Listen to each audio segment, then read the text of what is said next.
Okay, welcome everybody. We're just getting started here on YouTube and TikTok. Thank you for joining. Today we're going to talk about emotional validation and the dark moon and the energies of this month. So welcome in everybody. I'm just streaming here on TikTok and YouTube. So make sure to get everything ready. If you're joining in, say hello, tell us where you're joining from. Introduce yourself.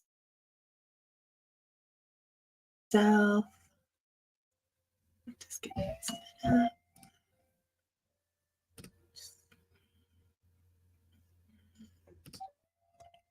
All right.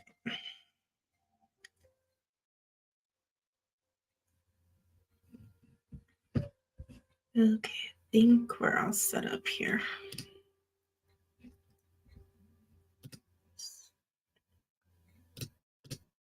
There we go. All right, welcome everybody. How is everyone? Happy Monday. We're moving through this powerful month. Hi, Liberty. How are you? How's everything going? Hi, April. Good evening.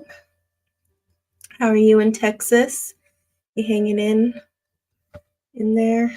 This is a powerful month. Is anybody feeling this like fire energy? What's been going on in your world? I began this month talking about the fire. And then it's like everywhere we go, there's like fire, fire, fire, fire, fire. And this fire is really going to build until the end of the month when we have that super full moon. And that super full moon is really going to be powerful. So I wanted to talk about emotions and feelings and emotional validation. And also, we're in the dark moon. So it's a powerful time right now for manifestation, getting clarity. And in the last week or so, you may have noticed that things are being destroyed. Have you been destroying things in your life? Oh, good, Liberty. Liberty's doing good. April's doing good. Looking forward to Mondays. Oh, good. So tomorrow is our dark new moon. And as I've said in previous lives, the dark new moon is the time for manifestation. It's the time where we go deeper into ourselves, into our heart, and we think about what it is that we want to create now going forward in this cycle. What is it that we want to rebuild, to cultivate, to empower that will help us in our next chapter? And right now we're in a very powerful doorway. This last week was intense. It was fiery. If you're an empath, I'm sure you were feeling that energy. A lot of destruction, which actually correlates with that ending phase of the moon, where the moon is going into hibernation and she's preparing for this dark new moon. And that's the time when we destroy the destructive patterns that are causing us pain in our lives. And as we see Mother Nature, she really mirrored that for us, is that this is a time for letting go. And one of the main things I always talk about when we're letting go is we're letting go of control. We're letting go of all the ways we don't allow ourselves to flow and to really listen. And that's why, if you're watching my account, I've made a lot of videos about listening and about being validated, because I feel like the next step for us is really to acknowledge and honor our feelings, and not just our feelings, but other people's feelings, and listening in a deeper heart-centered way, to step out of the mind and the ego and to step into the heart.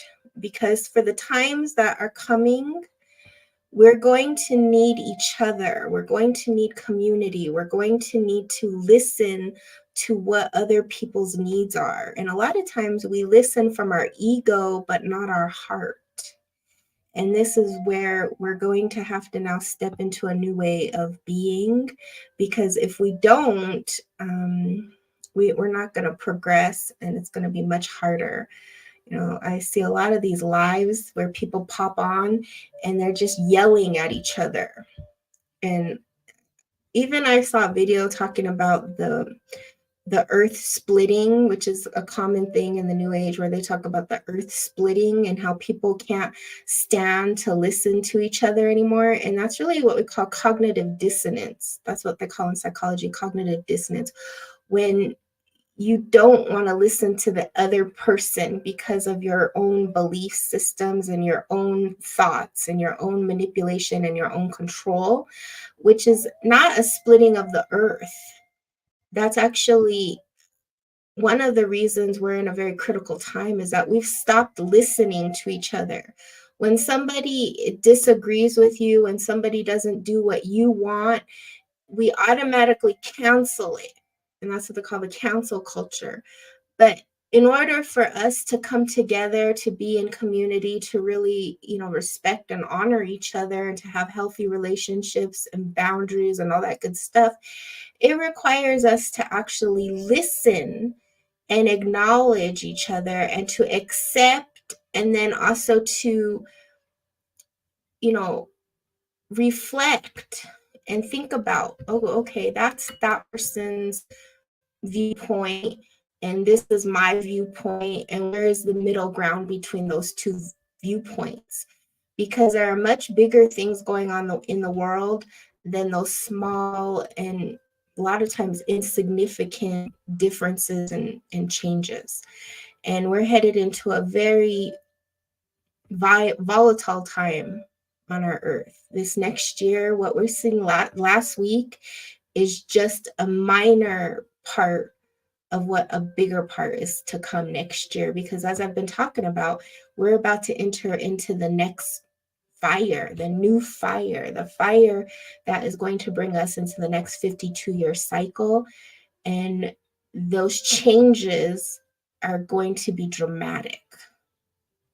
And if you can see, just this last week is a preview to what's to come. It's now time for us to prepare ourselves. That's why I keep talking about the warrior.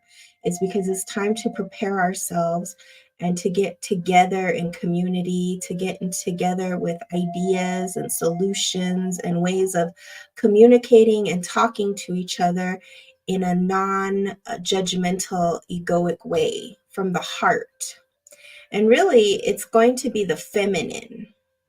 It's going to be the feminine energy who is nurturing, caring, but firm, that is going to be the next leader. It has to be the feminine, because the feminine leads from a community way. It's community that has to stand forward. And it usually is the feminine who can bring the community together. And so as we head into this next chapter of 2023, 2024, we're going to need that feminine energy to really dominate and to step forward and to not be so timid and shy, and to step into that position of leadership, community, and heart-centeredness. Because right now, as we're heading into this powerful super full moon, it's going to unveil and reveal a lot of things that are within ourselves, especially around emotions and feelings, and letting go of manipulation, control, and the need to dominate instead of come together. So I know it's kind of a heavy energy right now. It's a very serious energy. It's a very heavy energy, but it's a much needed energy, because we need to now remember why we came here. What was the purpose of coming here? And there's a lot of people awakening, they call that spiritual awakening. And the spiritual awakening is just the re-remembering of why you came here, beyond, the basic necessities. Why did you come here? What are your gifts? What are your talents? What was the contract that you signed when you said, oh, I'm going to come to planet Earth at this very intense time of transition and change? We're going to see a lot of changes in our lives, and a lot of us are going to have to step into what it is we came here to do. Maybe your skill is negotiation. Maybe your skill is mediating between two parties. Maybe your skill is, to be that leader, to be that person who's going to, shift the energies and say, okay, let's go this way. I know there's solutions this way. Maybe your energy is just to hug everybody. That's the thing, is maybe your energy is just to love. A lot of people, that's their gift. Maybe it's to listen. Maybe it's to rally funds and campaign and fundraise. You never know what the Great Spirit has for you, but you were born with a specific mission and purpose that is needed at this specific time in human history. And a lot of people right now are being called.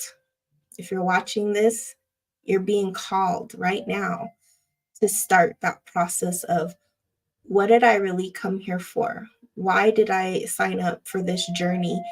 And what do I do? And Sandra says, meditation to find the answer. Yeah, meditation to find the answer.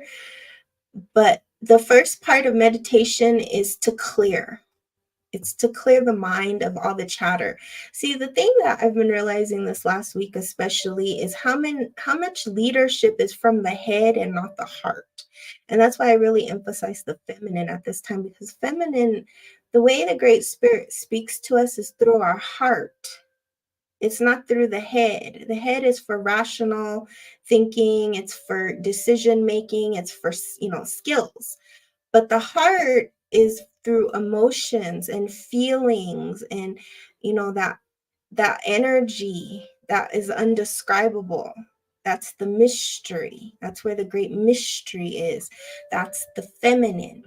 And that energy is got to rise, and it's rising with people. And that's what you do call the spiritual awakening, is all these feelings and emotions and stuff, they burst open, and it transforms a person like a butterfly. It transforms you from the inside out, because now you're no longer thinking from your head, you're thinking from your heart. And when you start making decisions from your heart, it's much different than when you start making decisions from your head. When you start making decisions from your head, that's what they call the ego. That's the egoic mind. So when we start meditating, where we want to meditate and where we want to cultivate is, what am I feeling? And then validating that feeling. A lot of times we feel something, it's uncomfortable, and we want to cover it up. And that's where people get into drugs and addiction and this and that. And we just want to keep ourselves busyness, workaholic. That's another form of it, is because we're trying to avoid a feeling and an emotion. It's something that we're uncomfortable with. So we do everything we can to get rid of that thing, right? And here in the West, we're probably the worst at it. We really don't like emotions. We don't like feelings. We don't acknowledge them. When somebody has a feeling, everybody freaks out. But the way forward, and the way that Mother Earth is speaking to us now, is through the emotions. It's through the feelings. It's through whatever is deep down inside in your heart. And that's what you want to meditate on. That's what you want to feel into. You want to acknowledge, what am I feeling in this present moment? Instead of covering it, hiding it, shoving it down, or like, say you're in a low vibe, you're like not feeling the high vibes, and you're in a depression, right? Everything is overwhelming for you. You're depressed. Instead of trying to fix that, it's about acknowledging it, feeling it, and saying, what is actually underneath this depression? What is actually stirring this for me? What is it really about? Because once you start uncovering and discovering, you get to the root of what it is, and then the healing can begin. And then from that place, you're now learning how to communicate through your heart.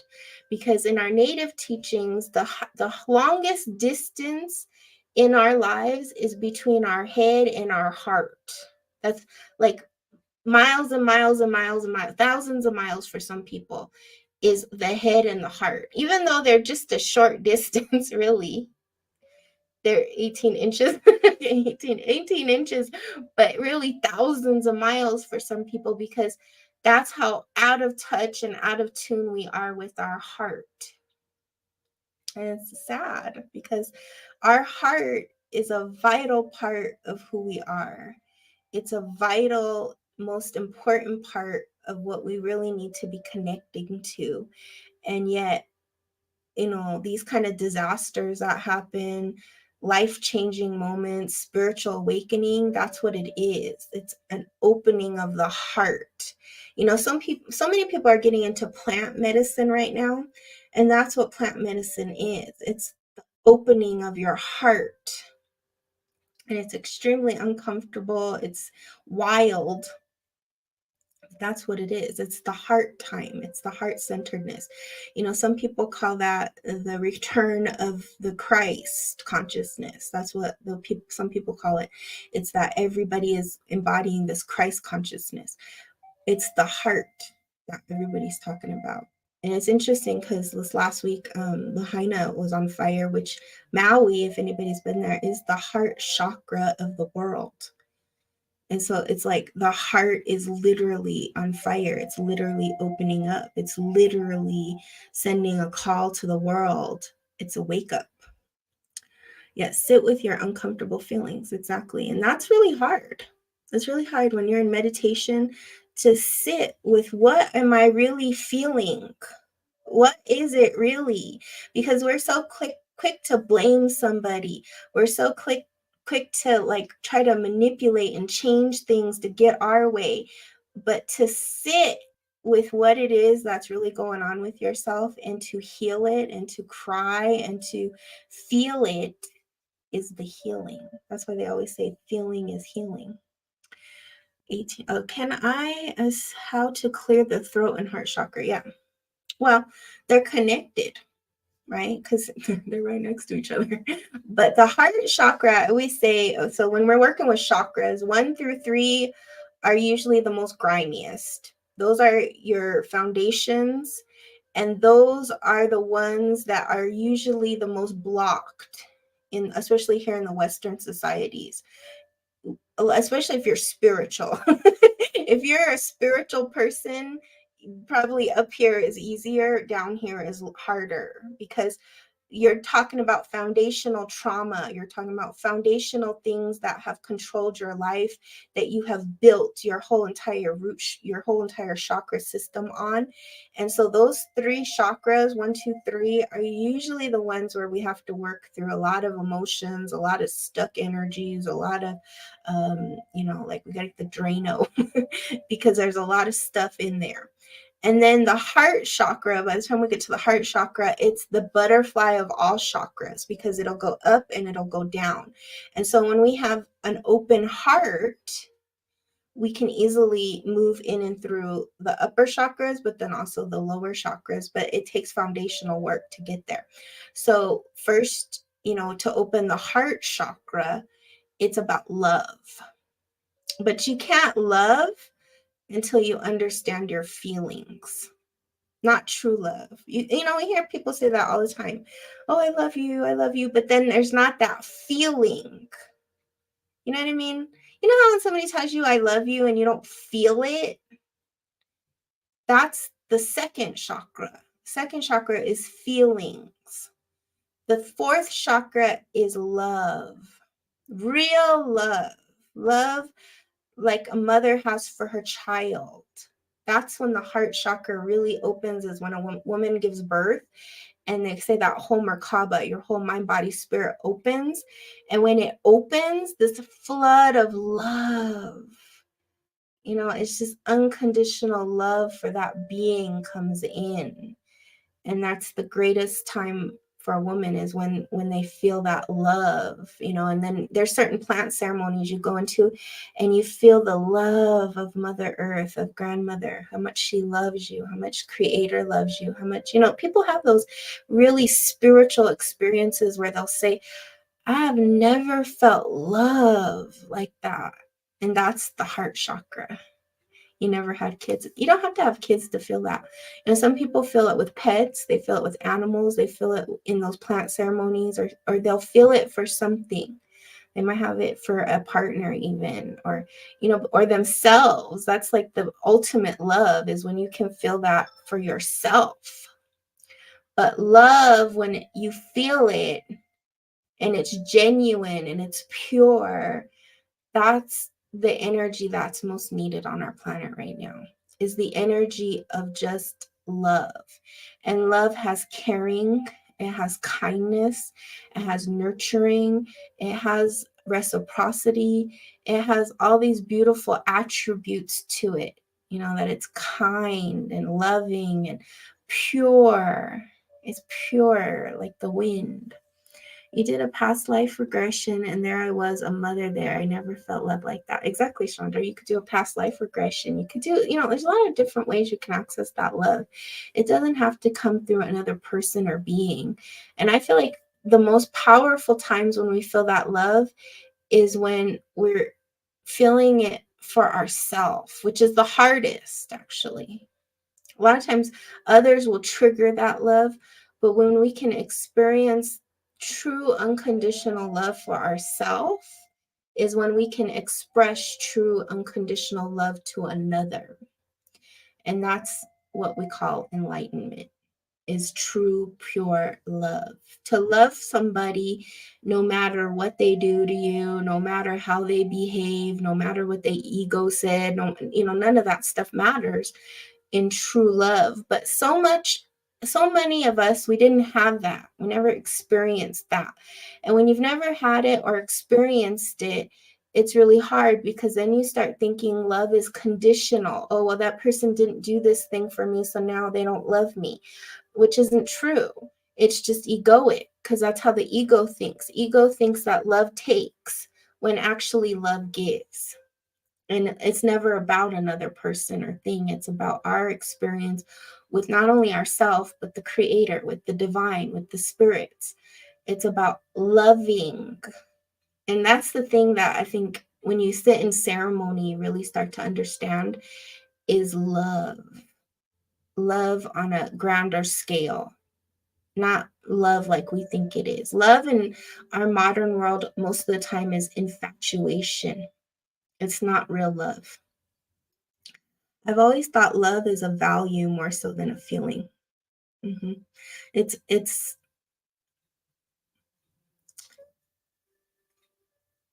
I don't know, a value. I'd have to dig more into that. Let me know more what you think, Kelly. I like how you say it better. I'm trying to think of how love is a value, like an attribute, or like a virtue, or I'm not sure. Hi, Jenny. How are you? So yeah, love is it's a feeling. It's an expression. Love is an action.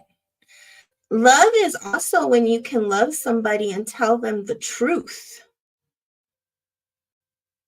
You know what I mean? When you're not sugarcoating things, when you're not telling people what they want to hear, but you're telling them the truth, that can be love too.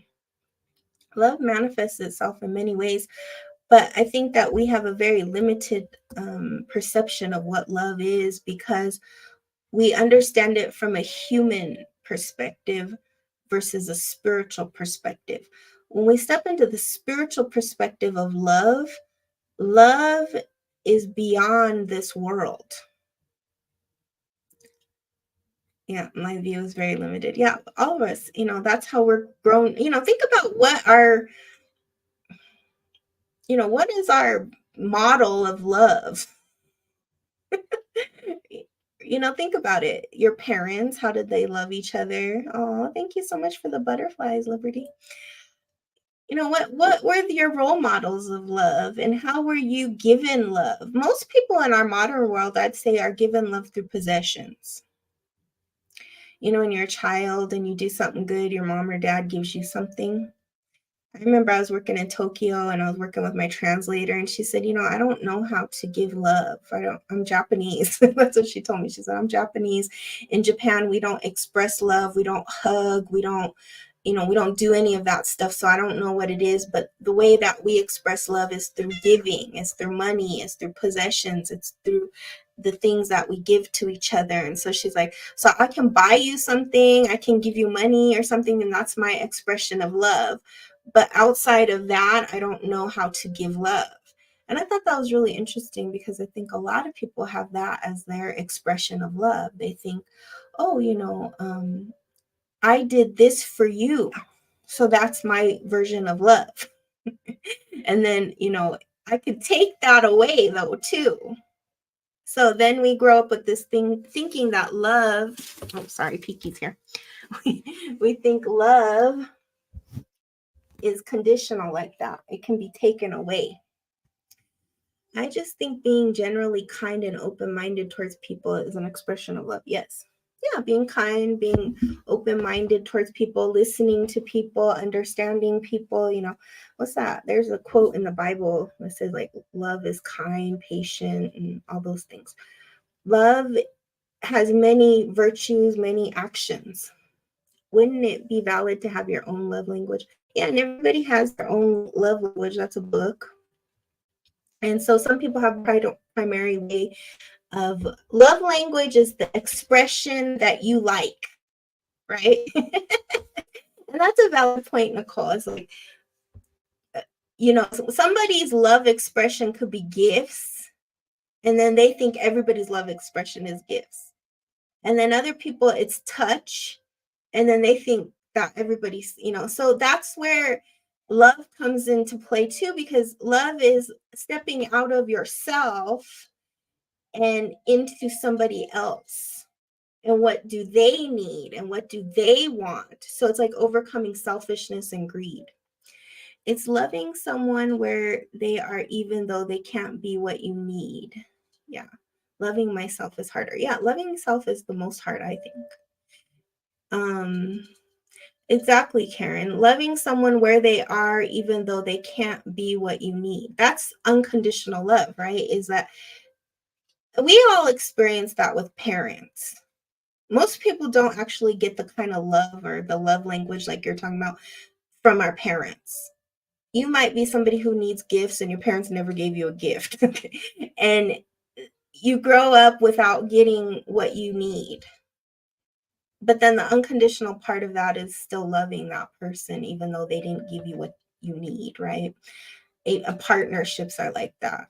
You think about every single thing in this world, and the only person who can give you what you need is you.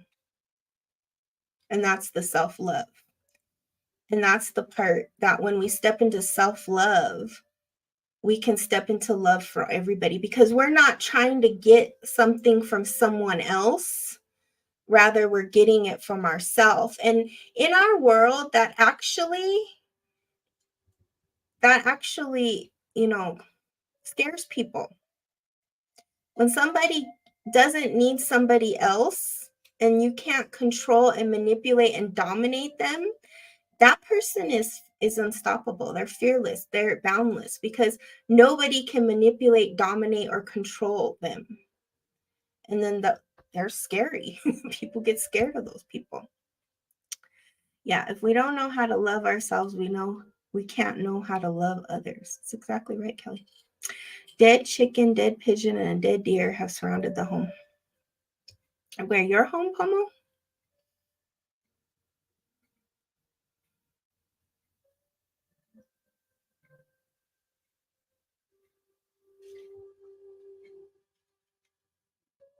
Yours and your mom's?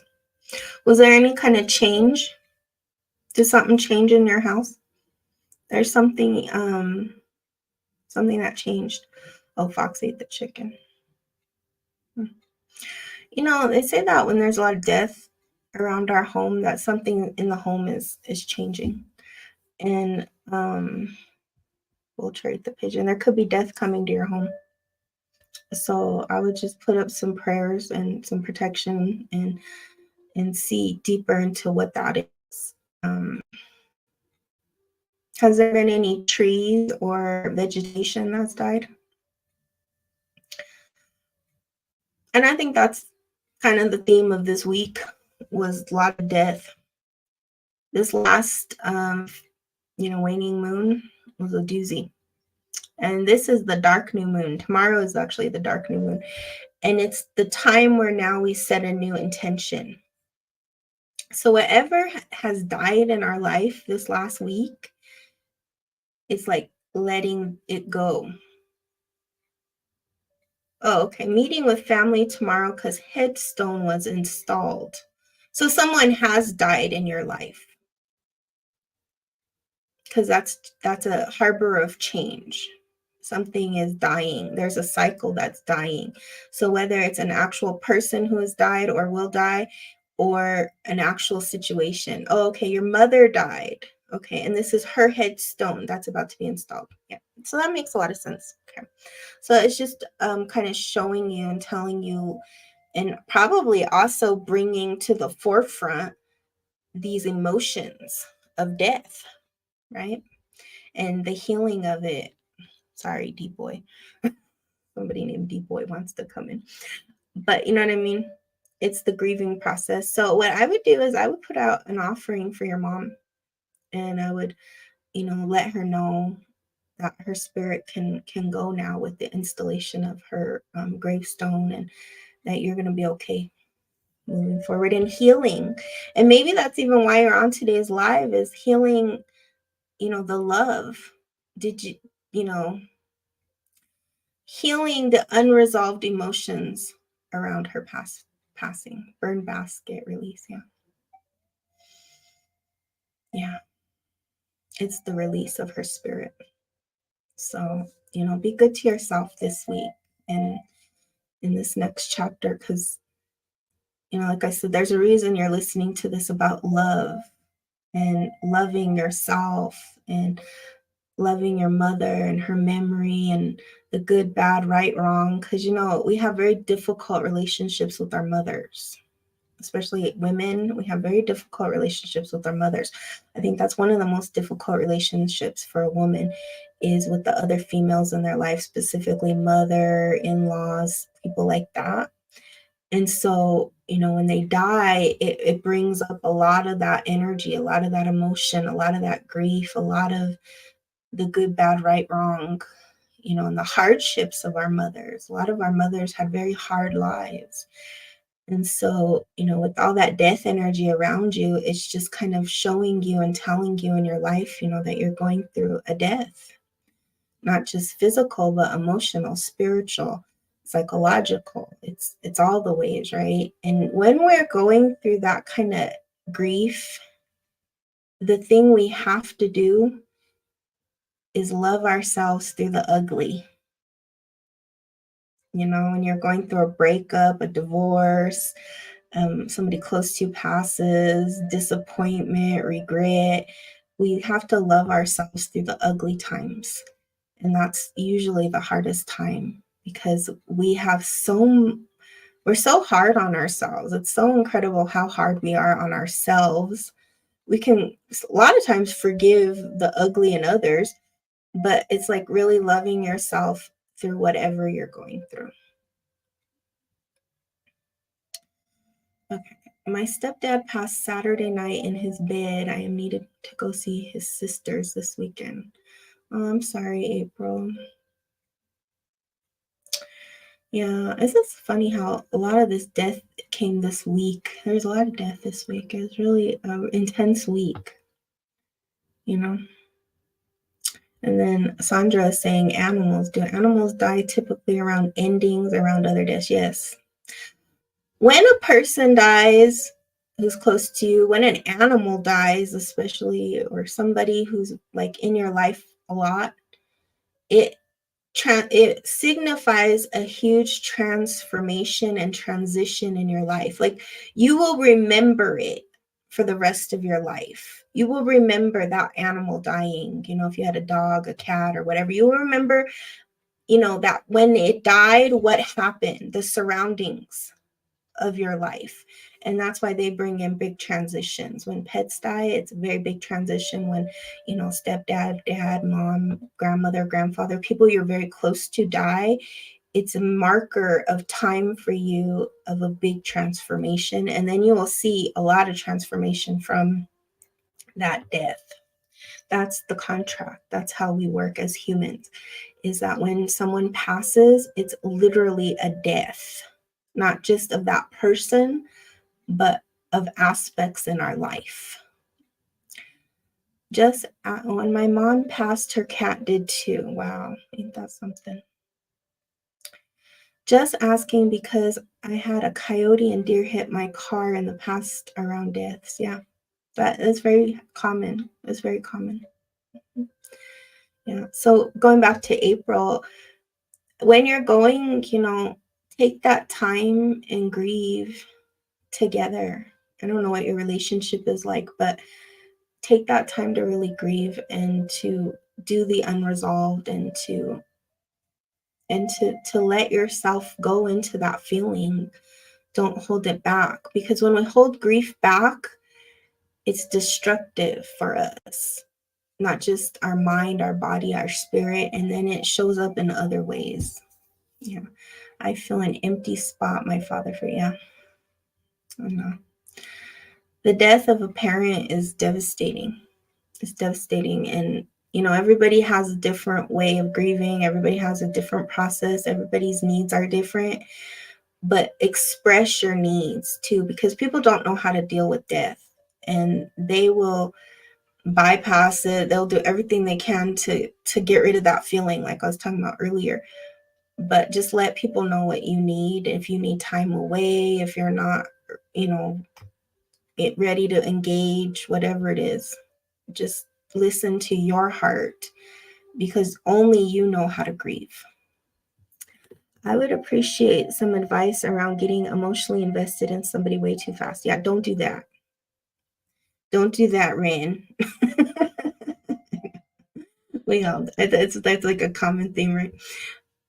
Take your time with people. If somebody is trying to push you, if somebody's trying to push you too fast, too soon, slow down, because there's a reason somebody pushes you into something too fast. And that's why here in the West it's really hard, because people jump into relationships way faster than other parts of the world, like way faster. People jump into bed real fast. They jump into, I love yous real fast. They jump into everything real fast. But the wisdom of our grandmothers and the ancestors and the ancients is take your time. Get to know that person. Slow it down. Don't go too fast, because easy come, easy go. Slow it down. And you have the control of that. You can tell that person how fast and what you're willing to do and when you're willing to do it, and slow it down.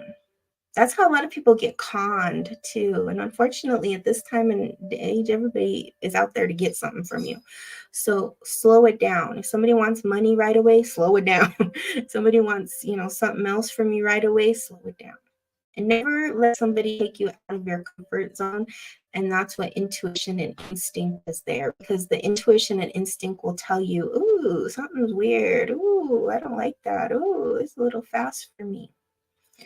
You'll see people who have patterns of relationships where they're jumping in fast.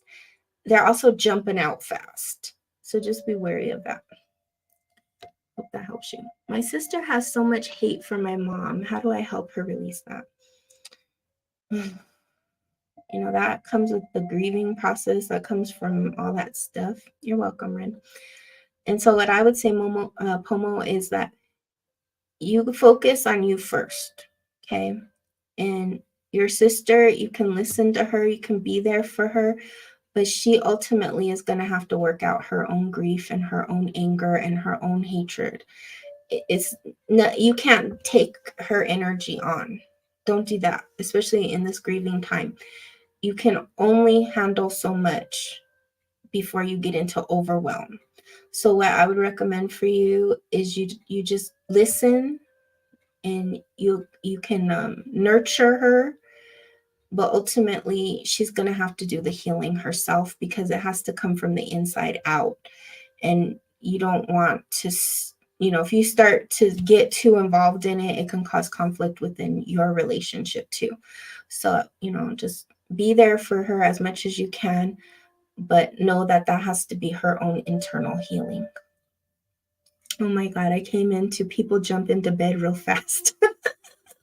A good time to jump in, Rachel. That's the thing about these live streams. You never know when you're going to jump in. You could jump in today, tomorrow, 20 years from now. Who knows? Thank you. You're welcome. Ooh, speaking of emotional overwhelm, any insight on how to get out of chronic overwhelm? Chronic overwhelm comes from early childhood trauma.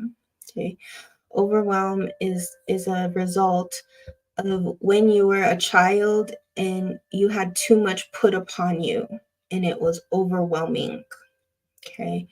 And so part of healing chronic overwhelm is knowing the thresholds and your boundaries of what is too much and too little. Like, sometimes it's just a little too much salt, a little too much sugar, a little too much lemon. It's like knowing what is the too much and stepping back from it and having good, strong boundaries and eliminating the people pleasing in your life. I will be going into the house where he passed on. I feel like I'm needing to do something there. Yeah, put some I don't know if your family is open to it, April, but put a little offering and altar on the east side of the house. If not, throw some salt around and do some prayers, and if you can, a smudging. But yeah, that's why the first thing we do when somebody passes is we put up the altar, especially if it's at home. You want to just put that altar up because it's the boundary, and letting that spirit know, okay, this is your place and this is our place. And I don't know what the process will be in your home, but the sooner and faster you can clean out the possessions of the person helps. A lot of times we want to hold on to all their stuff, but sometimes the best thing to do when we're ready, and especially within the first 3 months, is to release the stuff. And that helps the spirit move on much quicker. And the grieving process and the healing process. It's very interesting that, today I started the live wanting to talk about emotional validation, and where the live is headed is grief. It's the feeling that most people are going through right now is death and grief. And so much in our world right now is dying and grieving. So many people have went through fires, loss of home, loss of family, loss of people they loved. Since 2020, we have went through massive loss. And there's not enough places and spaces for us to just express that loss. Like, what do we do after somebody dies? Spiritually, mentally, emotionally, physically, psychologically, like, what do we do? Like when my dad died, the people who came, they had a grief healer or something come, and all they did was give me a pamphlet to read. They were like, oh, we're gonna bring this emotion, I forgot what they called her. She was some kind of emotional something. And my mom and me were like, what was the point of that lady? What was she here for? She was just talking to the cats more than us. She was like, oh, your cats are so cute, this and that. But I was like, what was the purpose of that lady? Because she really didn't help us with anything. She gave us a pamphlet of places to call and possible resources, which was great. But then it's like after the person dies, there's this whole transition that happens within yourself. And if you need grief healing, there's, I think, groups and stuff like that. But I feel like there needs to be more of a discussion and talk about these unresolved feelings, and just knowing that it's okay to feel mucky. It's okay to feel up and down, because grief hits you at the most obnoxious times. You'll be thinking you're all fine, and then you'll go someplace and boom, that spirit of that person you lost hits you. There's a memory that'll hit you. There's a song that'll come on the radio that'll hit you. There's a smell that'll come. There's all these different ways that we're connected to one another. And when we go through grief and loss, and it's not just through a person, it's not through just death, it can be through loss of job, loss of income, loss of spouse, divorce. It could be any number of things that we lose. And grief is the greatest heart awakener. That's what I've always said about grief, is that there's nothing like grief that will open your heart. There's no other energy on this planet that will open your heart like grief. Grief is the greatest awakener. And most of us, if we're not in tune with our feelings and our emotions, we will bypass that because grief is so deep. Deep, deep, deep. Grief is the deepest emotion you can feel. It's penetrating. And we will almost do anything to not feel it. And a lot of times it will trigger some early childhood traumas.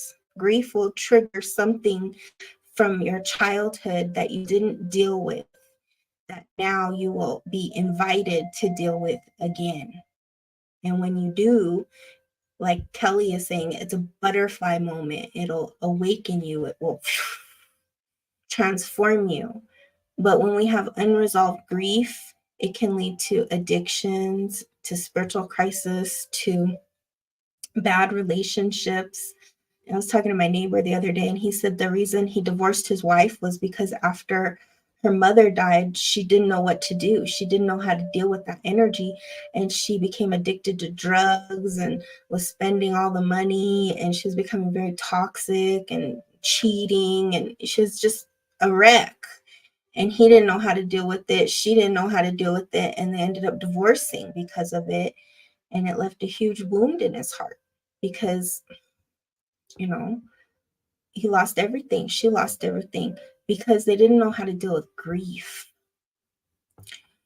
I also lost a chicken. Oh, Jenny, you lost a chicken a few weeks ago. She passed peacefully, and I do feel that her passing has opened my heart and more grateful for her. Ain't that something? Somebody else lost a chicken over here. Wow. I'm so sorry about your chicken. I know you love your chickens. That's really hard. It's hard. It's whether it's a pet. You know, I was a psychology student, and I did my final project in my bachelor's degree was on early childhood death and how that affects later our perceptions of death. Okay. I was the death girl. I took all these death dying classes. I was all into death. I've always been into death. And what I found in my study was surprising to me, because what I found is that when you experience the death of a pet as your first death, like your dog, your cat, your chicken, your whatever, it shapes an like a fear of death in your adulthood. Like people who experience the death of a pet had more of a fear of death than people who experience the death of a grandma or grandpa or a human. I thought that was really interesting because that's how profound a death of a pet can be on a child. And there's a lot of parents out there, when their pets die, they don't properly explain it to their children. They don't deal with it. And then the kid grows up with this like fear of it because the parent didn't properly deal with it. They didn't properly explain it. They didn't properly nurture their children. They didn't deal with it. That's what most of childhood trauma is undealt with pain and grief. That's all it is. And then we end up becoming very controlling, manipulating, and dominant because we don't know how to deal with grief. What about the death of a parent at a young age? The death of a parent at a young age is devastating on a child. It's devastating and it's life-changing, but it also has to do with how it's dealt with in the home. Like I've had people who come to me for ceremonies, and they will tell me, once my mother died, we just never talked about her again. It was like they just shut the door. Nobody talked about her. And that was devastating because as a child you don't understand that. It's like, why, what happened, then it creates this like real fear in your life because you didn't have anybody nurture that and say, your mom has died, and let's talk about the good memories. Let's do an altar for her every birthday and death day. Let's honor her. Let's talk about her. Let's express our love for her. Let's grieve. That's what's healthy. But most people, when somebody dies, it's very uncomfortable and it's unresolved. And so a lot of the healing that we do when we go into ceremony is really about healing the unresolved trauma, which is death trauma, which is endings and transitions. And, there's a lot of different things as a child that we experience that we don't understand and is not fully explained to us. And it's like this big hole in our heart. When I was a kid, I wanted to say goodbye to my grandma, but wasn't allowed. Yeah, I heard her say goodbye at night for real. I've heard that a lot. As a child, when somebody you love dies and you don't get to say goodbye, even as an adult, that's why in my death and dying coursework, what I learned about the process of grieving and what you need to grieve properly is you need to say goodbye. And a lot of times when we don't have the goodbye, like somebody just dies suddenly or whatever, it takes longer to heal that death than if we did say goodbye. And part of the goodbye is the funeral. And that's why they say you have to see the body at a funeral for the quickest, fastest healing. Even though it's the hardest to see the body, when you see the body of your loved one, it's so hard. But psychologically, it puts an ending to that chapter in your life. It gives you what you need to heal to now you believe it. Because the first stage of grief is shock. Like, whoa, I don't believe that person died. And then when you see the dead person, you see the body, your brain and everything snaps into place that person has really died. And then it triggers all the rest of the stages so that you can heal.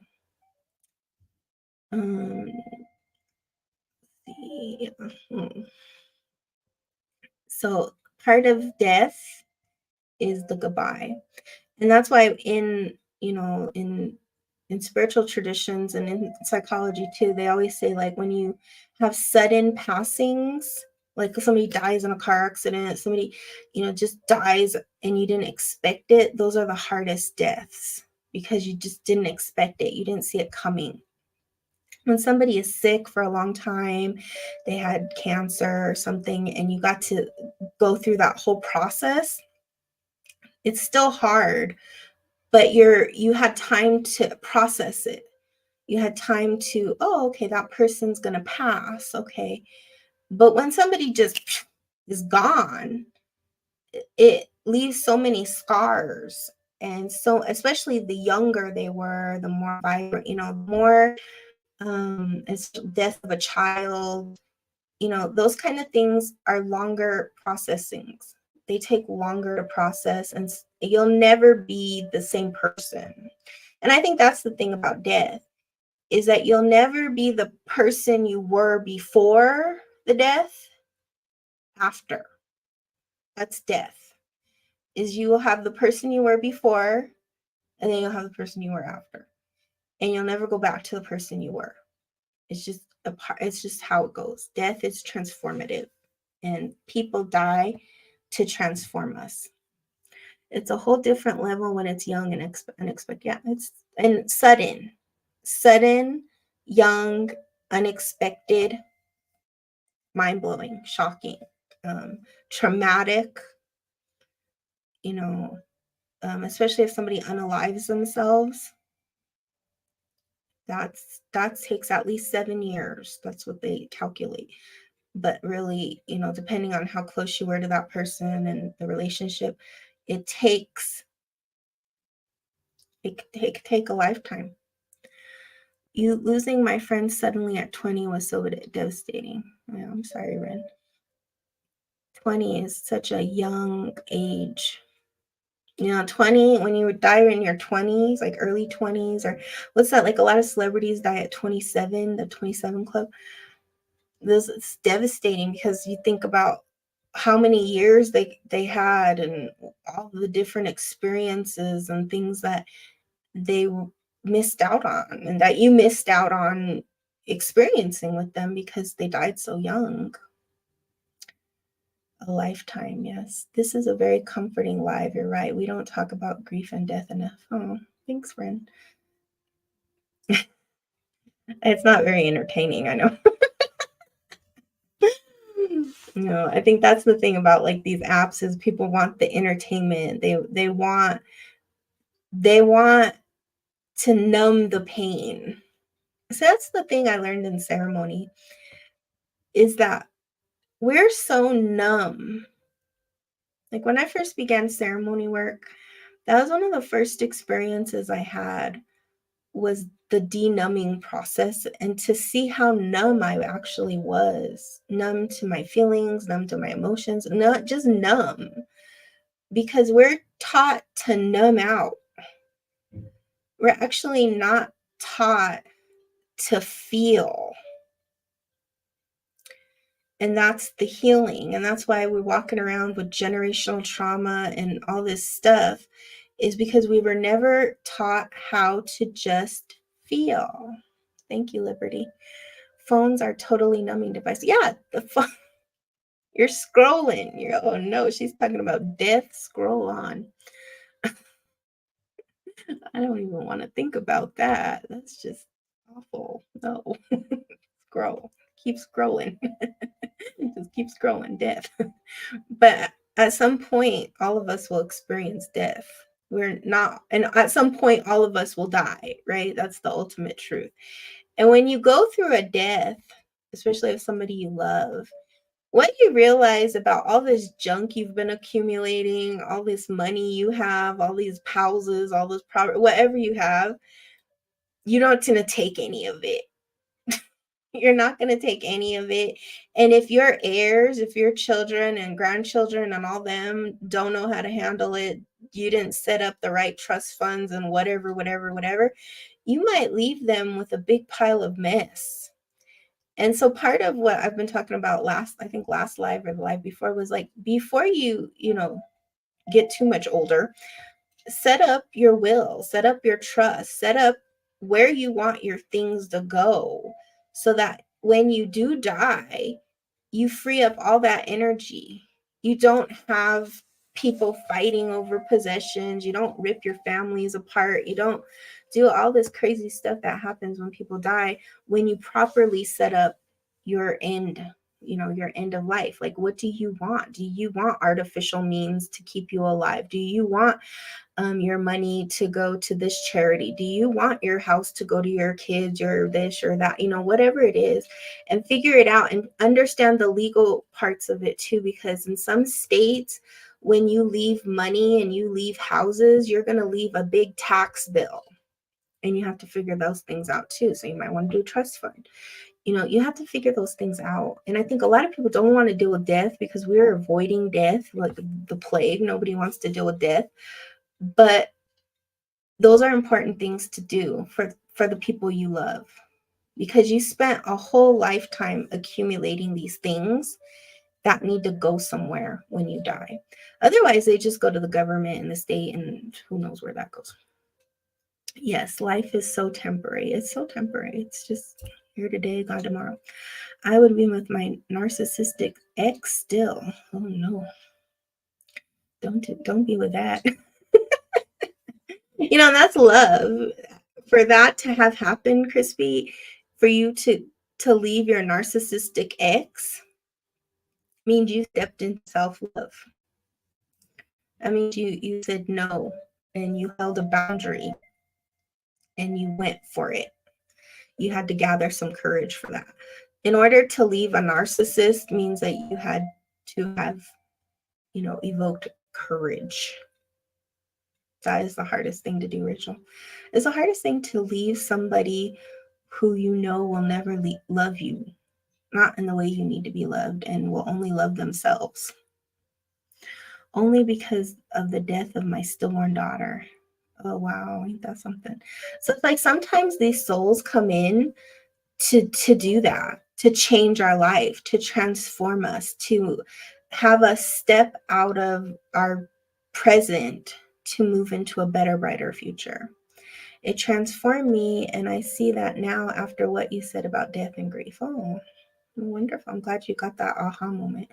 Because a lot of times when we're in the death, especially when you're talking about stillborn, that's another one of those deaths that we as a culture don't deal with.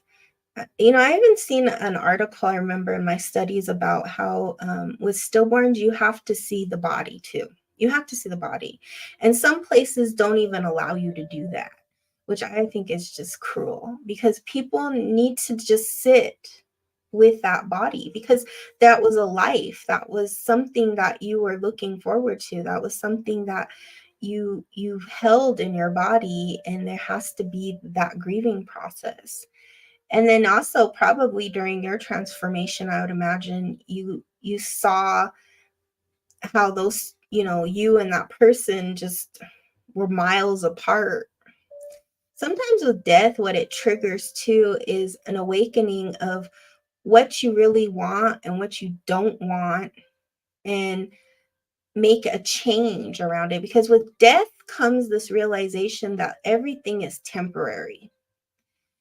It comes in a way that we never understood it previous to the death. Because when somebody dies and you see all this stupidity that you were focused on, which is like material possessions and think like pettiness, and then when that person dies and you're never going to see them again, and you have all these unresolved feelings like, oh, I wish we could have did this, I wish I did that, or oh, I wish I wasn't so focused on this and spent more time with the person.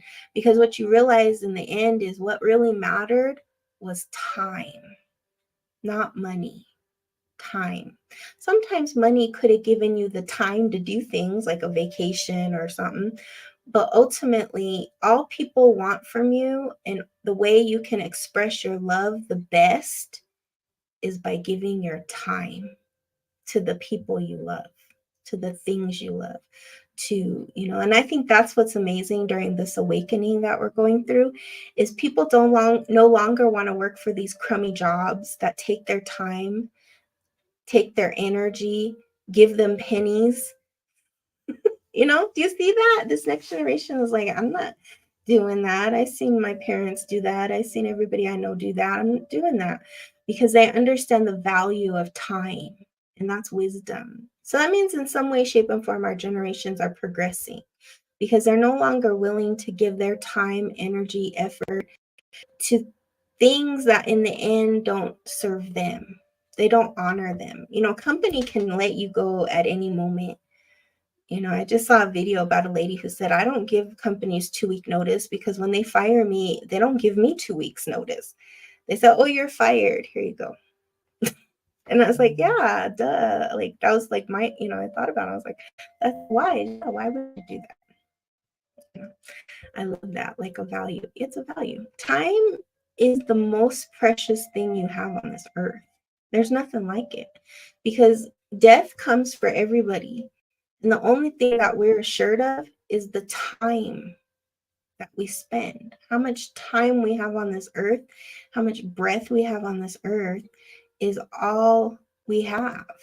Because when we come in, the first thing we do is take our first breath.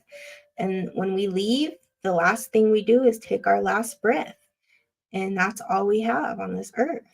And that's the value of our time. Our time is all that matters. So in the end, and I think this is going to be something a lot of people through this awakening, especially in this next year, are going to come to realize is time is more important than money. Money right now, as we're seeing in this economy, is flying away. Now, when I first moved to New York City, somebody told me that. They said, in New York City, money flies. And it literally flies. You'll start off with $100 and it's blown in the wind, because that city will take your money so quick because everything's so expensive. And we're seeing that now. Our money is like evaporating. Where's it going?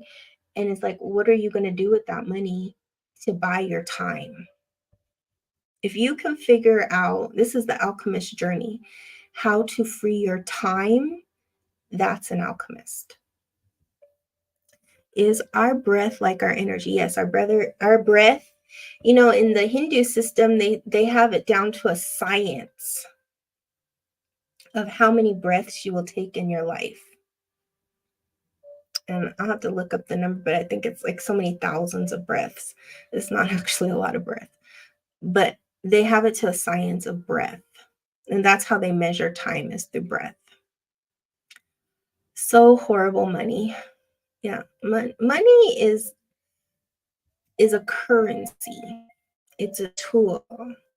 The problem here in the West is it's become everything. Like, people value money more than life. That's the sad thing. Other parts of the world isn't like that. And that's why the Tibetan Buddhists say we live in the most unspiritual country. They actually look down at us. I have a lot of monk teachers, and they feel sorry for me. We feel like, oh, we're in the best country, da da da. And they're like, oh, I'm so sorry. You must have bad karma. I'm like, what do you mean I have bad karma? You live in America. Well, yeah. Well, it's a very unspiritual country. It means you have bad karma. Oh, okay. How do I change that? Oh, you got to be extra nice. No, so when you think about it that way, because we think we live in such a great country, which we do, materially, convenience wise. There's a lot of amazing things about living in America. But on the opposite end, it's a very unspiritual country. It's not a spiritual country at all. It's a religious country, but it's not a spiritual country.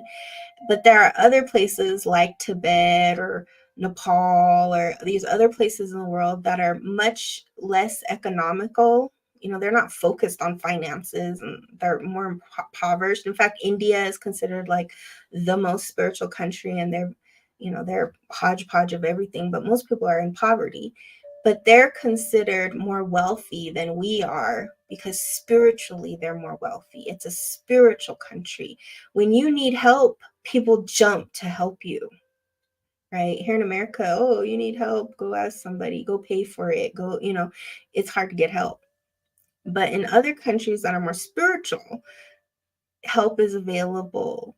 There's not as many liars. There's not people trying to con you. It's different lifestyle. You can leave your house doors open. You welcome everybody in. And so they consider those types of countries blessed. And when you have good karma, you're born into those types of countries. So maybe next lifetime, you'll be born into a more spiritual country, and that'll be better karma. It's heartbreaking, the value placed on money. I know it's crazy, because you think about all these homeless people, and people just poo-poo on them and, oh, get a job, or oh, this, instead of actually looking at the real problem and saying, okay, how can we solve this? How can we help these people? Most people look at homelessness or people who are impoverished or on the streets, in a very poor way. Oh my God, that makes so much sense. It's religious, not spiritual. Yeah, religious is judgmental. Sorry for all the religious people, but it's a very judgmental way of being. It's dogmatic, and it's not, people who are religious and spiritual, like if people have a religion but they're spiritual, there's a difference. And you can see that difference because they're very kind and they're actually following what their religion says. But most people who are religious are very dogmatic and judgmental. And that's the problem. Homeless people can't get jobs with addresses easily. Yeah, when you're homeless, it's almost like you could just say hopeless, because there's a certain thing that happened to you that beat your spirit down to be where you are. And I was watching something about homelessness, and they said that people who are homeless, the reason that so many are on drugs and alcohol and all that stuff is because it's literally impossible to be sober while you're homeless. And I just thought about that, and I thought, oh, that's so true. because you're dealing with so much. Of course, you're going to want to numb out. And many of homeless people are veterans. They've served our country and went through atrocities and never got the proper help for it. A lot of people who are homeless are women and children. A lot of people who are homeless, they lost their job, and then that in another part of homelessness too could be grief. People lose their wife, their husband, their mother, their father, their somebody, and it just spiraled down from there. So there's just a lot of reasons people can end up in that situation, and really it could be anybody who could end up in that situation. Anybody. I've seen homeless people who used to be millionaires to homeless people who, were on their last, paycheck to paycheck. I've met all kinds of homeless people. Straight up, I work by a camp, yes. There's so many camps too, it's sad. Yet we have so many abandoned houses, apartments, old motels. And had conversation. It can happen to anyone. And that's where we have to be really grateful. And if we're called to help, like you were called to conversations, I think a lot of people don't know what to do, right? Because giving somebody $5, $10, whatever, is really not going to be life-changing, but it could be life-changing for that day. But ultimately, it's the long-term solution that we're going to have to come up with. Because if you look at like towns like San Francisco and what's happening, or Portland, Oregon, or these places in that what at once were like thriving cities and now have been overrun by crime and homelessness and this and this and that, is like, what are we going to do? Just continue to let it just spiral downhill? I don't know. And they make it illegal for them to use what isn't being used. Yeah. Where I'm at now, a dead train town, there are so many empty buildings. Yeah, that's a funny thing is what are they going to do with all those empty buildings? Because there's a lot of commercial real estate right now that's empty, just like completely empty. Oh my God, San Francisco is scary now. I know. I see all these videos on San Francisco, and I loved San Francisco. I used to love San Francisco. I haven't been there in many years, but there's the magic of that town that, there's just so much crime there. Yes, and I'm curious about that too. Me too. It was so electric. Yeah, it was amazing. And you think that's happening all over California. It's like, what is happening to California? It's just, and what they say about California is that things happen there first. Usually things are tested in California that then spread, right? Trends and things. And so you think about, what is going on in California and how can you stop that from going on wherever you live? Because that's why everybody's moving out, right? New York too. Yeah, New York is another hub. But some of the stuff, when I talk to my clients in California, it's astonishing. And most people who live in California are generational. Like, they've lived in California. They're generational. So they're however many generations, especially when you're talking about Native people, that's all they know. And they're not going to move. Some people are fortunate to move, but a lot of people are not. And I think, when you're talking about grief, moving can also be part of grief. Sometimes when you lose somebody, you have to move. Sometimes that happens too. And that's why death can be a huge transformation, because after you go through these life-changing moments, and I include divorce in that, you might have to move. And that's huge. That's a big transformation. So death, divorce, and moving are the most stressful things you ever do in life. It's crazy, and I'm third generation. You're third generation of California or New York? So I know. I'm thinking about our live today. I'm sorry, it was kind of a downer. But that was the energy. Oh, California, yeah. California, it's a powerful place, though. It's a powerful energy. Well, thank you for the roses. Mom from New York, I only visited. And you think about the earth changes that are happening. Oh, no, you didn't change. Don't be sorry, Pomo. He started the dead animal thing and changed the, but that's how the lives go. Is like you all bring the topic. Like I start it and then, but really what actually ends up happening, and this is like ceremony, is that the live shapes to what you need. And then as you open that energy about the dead animals, other people express that they lost people, and then it just went from there. So it wasn't like you did something wrong. It was that you opened that energy for us to go there in the heart. And actually, when we talk about the heart and emotions and feelings, love is grief. They go hand in hand. That's why there's that symbol for acting, which is the laughing and crying, because they're on the same spectrum. When you're laughing, you're actually crying. And when you're crying, you're laughing. And that's why they make that joke that, like, the elite, they go to the opera and they go to the sad tragedies where they're crying, that's their entertainment. And then for the mass public, for most people, it's comedy.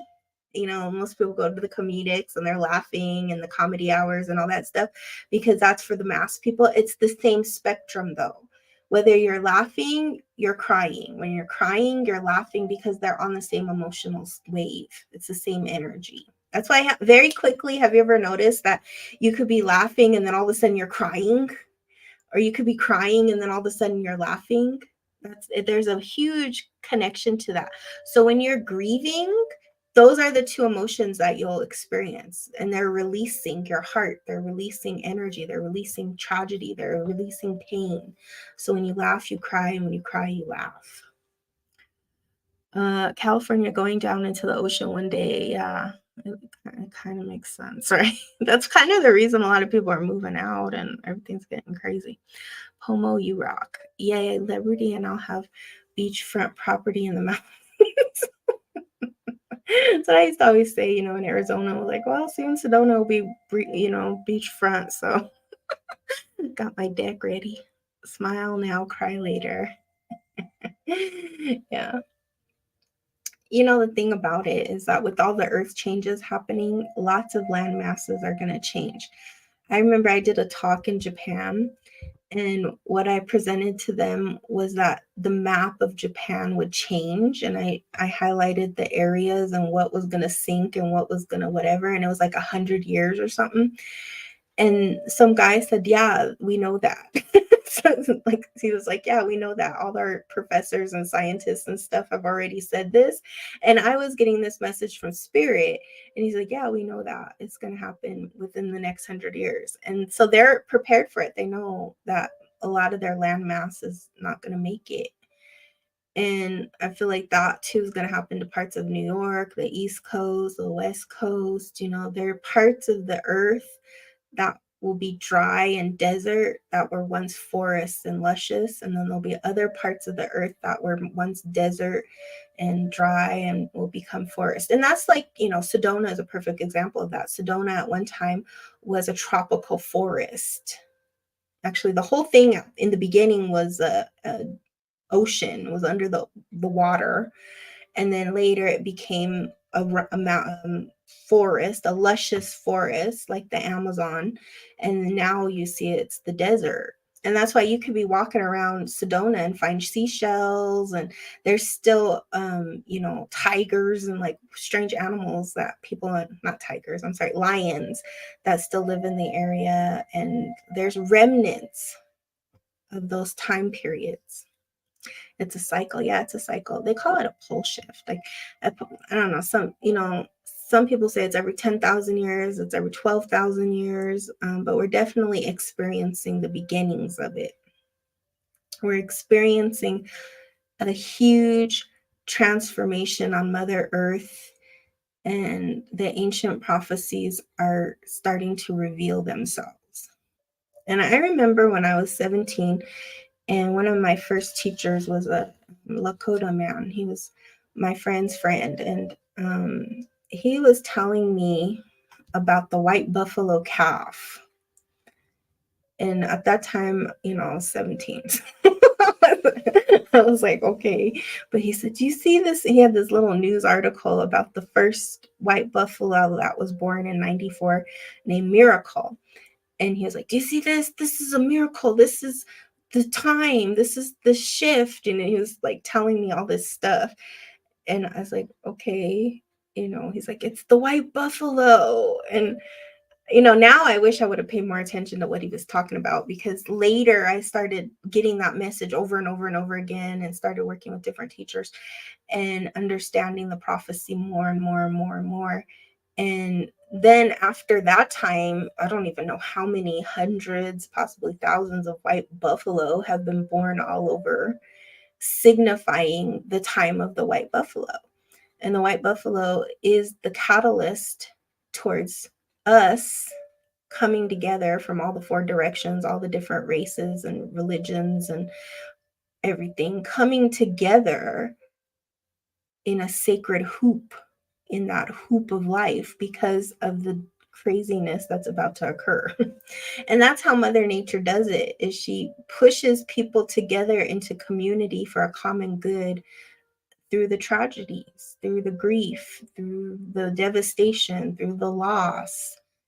And in the Hopi prophecies, what I have learned is that they talk about how everybody's going to move to the four corners, which is not just the four corners like you think about, the travel destination, but the four corners is Colorado, New Mexico, Utah, and Arizona. And the reason they say that people will be moving to the four corners is because this will be the place you won't experience the disasters. These will be the states that won't be affected by those natural disasters of fire and flood and all that stuff.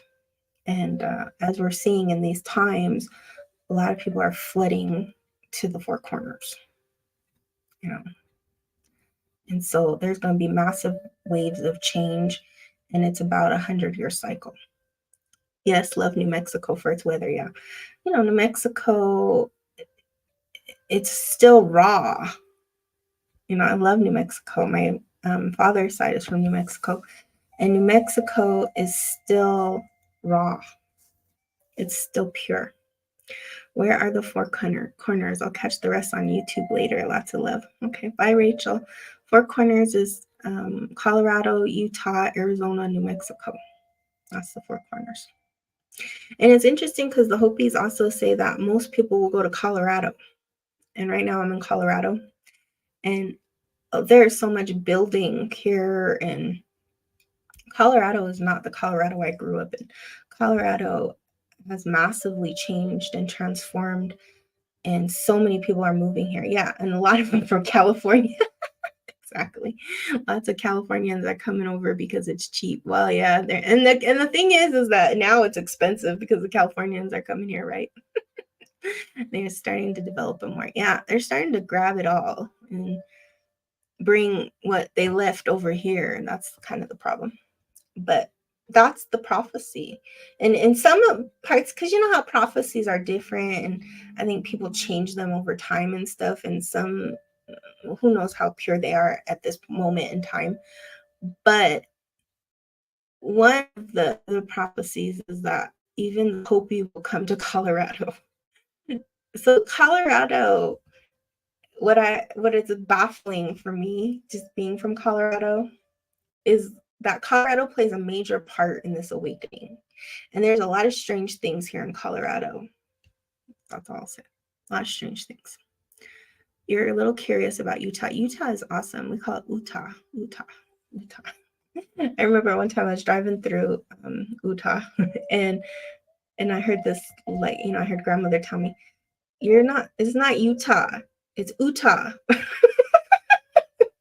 And I was like, oh, because anytime I travel, I always ask the land for permission to travel in and through, and I do offerings as I'm crossing the state lines. And that's what I heard. And then I was stopping on the Navajo reservation, and the guy was like, oh, welcome to Utah. I was like, oh, duh. Because I didn't know a whole lot about Utah. I love passing through the four corners, though. is amazing. That's one of my favorite places to travel to. Nicola is cool. Colorado dude. Nikola. Oh, Nikola Tesla. Are you talking about Tesla? Tesla did some stuff in Colorado Springs around free energy and technology and how we can harvest that. So for 100 years, they have known about free energy and free technology. And actually, we should be getting free energy right now, but that's not happening. Bigfoot in Colorado. Have you been to the Liberty? Do you know about the museum? There's a Bigfoot museum. That's a powerful place. I imagine the energy at the Four Corners is very interesting. Yeah, the energy at the Four Corners is, what I would recommend if you want to come to the Four Corners is you have to go to Mesa Verde. Mesa Verde. If you haven't been to Mesa Verde, that's where you want to go. Ukulele is a word like Utah. Like Utah. Ukulele. Yeah. Oh, you have to check it out. Oh, yeah. Yeah, it's in Bailey, Colorado. It's a Sasquatch Museum. And the Sasquatch Museum is right across the street from a place that has been known to have the most Bigfoot sightings. And it's interesting because I was led to go to that place. I didn't even know about it. And I was like, okay. I went up there and I was talking to the lady who worked there, and she told me that the owner of that store was guided to open that store from Africa. Like, he's from South Africa. He was South African who was guided and had always been interested in Bigfoot. And I don't know what his experiences were with Bigfoot, but he somehow ended up from South Africa to Bailey, Colorado to open the Sasquatch Museum and created this whole thing.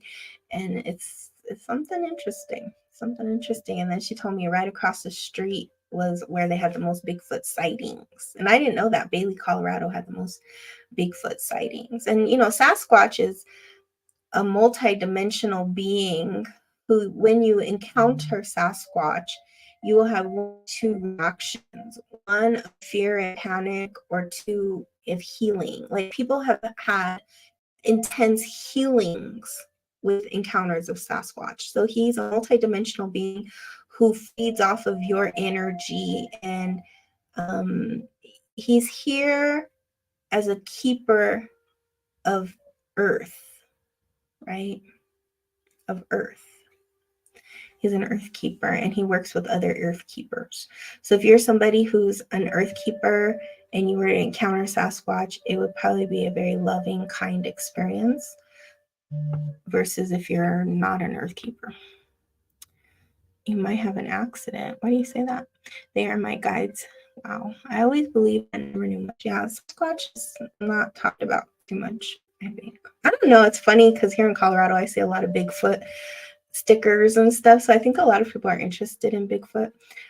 But there are many myths about him, many tales, many encounters. Many people haven't seen him, encountered him, experienced that energy. But the reason that most people don't see Sasquatch, just like most people don't see unicorns and dragons and those kind of mythical animals, phoenixes, is because you have to be in that vibration, that dimension. They're in another dimension. They're multi-dimensional beings. Seeing Bigfoot, yeah, a lot of people probably would. I don't know. Girl, I got dragon guides too. Of course you do, Liberty. Why do you think the government tried to keep things like this and aliens from us? Like, why do they keep everything from us? Because I think if people actually knew, like the mass majority of people, because there are people who know this stuff, but they're always labeled the crazies out there. But if people actually knew this stuff and understood the mysteries of life and the mystical parts of life, you wouldn't be easily controlled and dominated. You just wouldn't. Because the more open your mind is and the more you understand how life works and the mysteries of life, the more compassionate, understanding, and kind you also become, because your mind is that much more open. You're not living in a box. You're not judgmental. You're not criticizing. You're not, our society tries to make us slaves, basically. Money, finances, and, war have become kind of the principles that most of society is into. I mean, if you think about, just look at the movies that are produced. Think about, everything that is here to dumb us down. It's not that we want to be, people want to know these things, but they're following the masses. And when you're following the masses, that's what it is. Oh, that mystery of life thing kind of rings true to me. I'm working on it. It's crazy to see people who are still asleep. Yeah. It's the majority, unfortunately. And it's like you want to shake them, but I know everyone has their own journey. Yeah, and everybody will awaken in this time. That's the thing. I guess this will be what I closed with today, since we're on the awakening and we're kind of a really small, intimate group right now. This is the way it was shown to me. Is that the awakening will happen in 3 stages, okay? The first stage is awakening the sleeping dogs, okay? And what spirit means by the dogs is it's the people who are the most loyal to the system, who are actually running the system.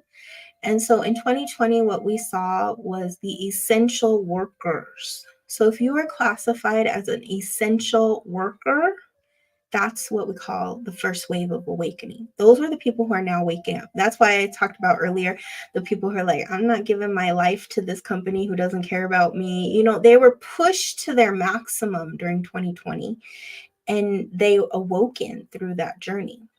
The second part, which I believe is now about to happen, is the sleeping cats. So when I heard that, I had to think about, like, what's a sleeping cat? And then I thought a fat cat. Who are the fat cats of society? Those are people, Wall Street executives, people living the fat cat life. Those are the second wave of awakening. The last stage of awakening is the sleeping dragons. And those are the people who have been running the show for aeons and aeons.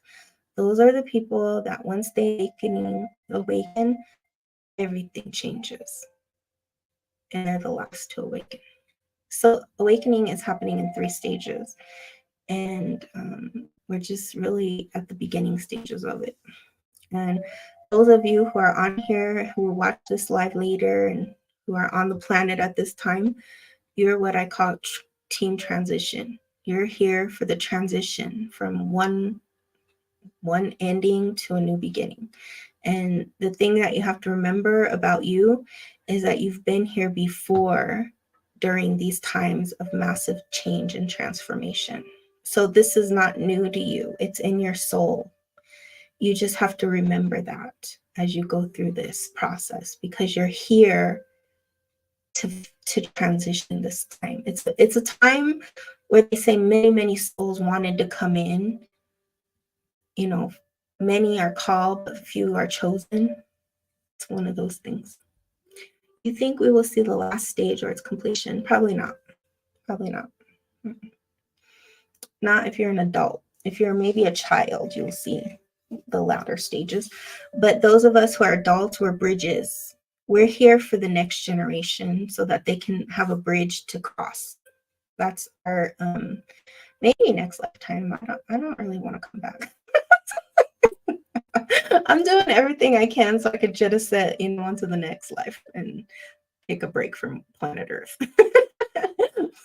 You either, Kelly. Yeah, we're jettisoning out of here. Okay. But that's what we're here for. You don't want to come back either, Liberty. I know none of us do. If you're an old soul and you've been through these transitions and stuff, when the Great Spirit said, okay, who's coming down to planet Earth? It's about to go through this crazy transition. And, who's been here before? We were all in the back hiding, like, who you calling? Just kidding. It's pretty ghetto. We were like, Planet Stinky, I don't want her to go to the ghetto again. No, I don't want to go slumming it. There was this what tribe? There was this elder. He wrote a book about it. I think it was Lakota. I can't remember. I'll have to find that book. It's really good. He talks about aliens and stuff. And he said that when the aliens come down to this planet, they call it Planet Stinky. They go, oh, what's that smell? Can you imagine these high vibrational beings coming down to this planet and they're like, God, what is that incredible stench? Yuck. Get me out of here. And they have to come like in the hazmat suits and stuff. Hilarious. You don't want to be here now, let alone come back. I know. We all signed up for the mission. But we're here. I hear you. It's rough. And basically everything is a sham here. You love Planet Stinky. That's funny. I know, it's so funny. He's so hilarious because he had this Kundalini awakening where, he didn't even know. He's a native guy on the reservation. He saw this snake pass like he was driving and this snake came out of nowhere and it crossed his path and then like everything in his life changed. It was like electric. And then he had these beings come to him that told him to write a book. And he was like, there's no way I'd write a book. I'm native. We don't write books. And he ended up writing this book with these beings, and he described these beings, and he said that that's what they told him, that this is Planet Stinky, and that when when the extraterrestrials and the aliens come down here, they have so much love and compassion for us because they know how hard it is for us to be here, but it's such a low vibration compared to where they're from. And that's why when you're an old soul and you've been here and you've been around here, you have this feeling like, oh, I'm here again on Planet Stinky. What's that book's name again? I'll have to look it up. I can't remember what it's called right now. And I don't have it here. I have it at my other house. But yeah, it's a good look. I'll have to think about it. And the guy who wrote it, he really hates people too. It's funny. Because I saw him at a lecture in 2012 and he was yelling at everybody. Everybody was getting on his nerves. And the reason why is because the book, it combines like ancient native teachings with what his experiences were with these star beings. And there's a lot of people who just don't get that because it's not like completely woo-woo, but then it's sort of woo-woo. So it's like in this weird in-between place. But he talks about things that, are very real and that I think we can all, when I find the book's name, I'll post it. I'll let you guys know. You're going to go go Google Planet Stinky, okay? And I think that guy at one time was like a professor too or something. Like he had this accredited background too. So he wasn't just like some random dude talking nonsense. But the book is really good. I can't remember what it's called though. It's been a while. But he was really cool. I don't know if he's still with us. But I'll find out the name. But yeah, that always stuck with me because he said when they come down, they're like, oh, God, what's that smell? You're falling more in love with the story. Yeah, it's a great story. It's a true story. But yeah, he had that vision that happened with the snake and all that stuff. And life is never the same again. See, that's the thing with life. You will have these transformative moments that will be you before and then you after. Like on Monsters Inc. Yep. Alrighty, everybody. Well, thanks for joining me today and on our live where we kind of went through all the different things of emotional validation and grief and transformation and transition. Tomorrow is the dark new moon. So I recommend that you all do some kind of ritual about manifesting that which it is that you want to track going forward into this new cycle, because we're about to hit a very powerful full moon in the next couple weeks. So let's prepare now. And in the meantime, I'll be posting here on TikTok and YouTube until we meet again. Lots of love and blessings. So good night.